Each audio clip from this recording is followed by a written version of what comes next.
Svetnikom na ti. Svetnikom na ti. Razmišljanje Gregorja Čušina. Ljubi moj sveti Maksim Emonski. Kar nas je provincialcev v naši mali deželici in k tem prištevam vse tiste nesrečnike, ki nam ni dano, da bi prebivali v najlepšem mestu na svetu. In zato lahko konce tednov, praznične in počitniške dni mirno preživljamo na svojih provincialnih domovih in ne čutimo nobene potrebe po turističnem eksodusu, ki Ljubljančane sili, da na vse sončne in pretežno oblačne dneve parkirajo svoje avtomobile po naših dvoriščih in dovoznih poteh, ter nam zasedajo mize in prostor ob šanku v naših oštarijah.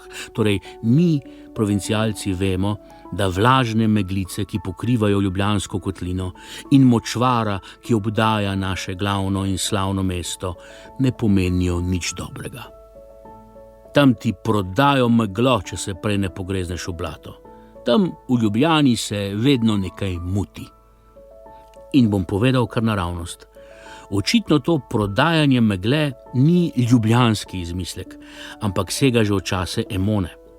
Kajti tudi nekaj tvojih podatkov, ljubi moj sveti Maksim, je precej meglenih.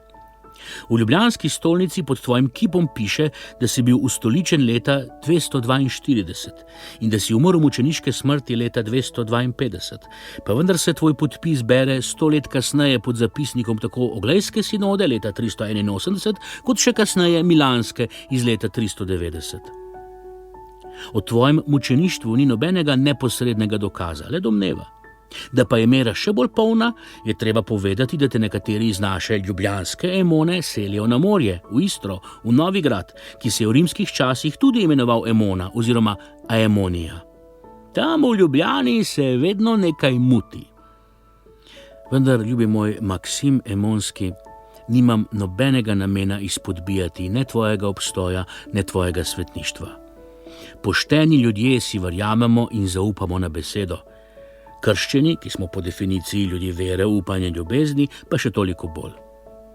Maksim, podpisan pod oba sinodalna zapisnika, se na teh sinodah boril proti krivovercem, zato mi še na kraj pameti ne pride, da bi pomislil, da je on sam v kateremkoli pogledu širil krivo vero.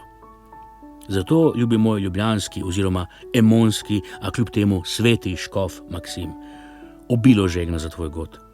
Pa nam ga vrni in izline nas. Preženi meglo in če se že moramo v karkoli pogrezniti, naj se pogreznemo v Božje naročje. Gregor.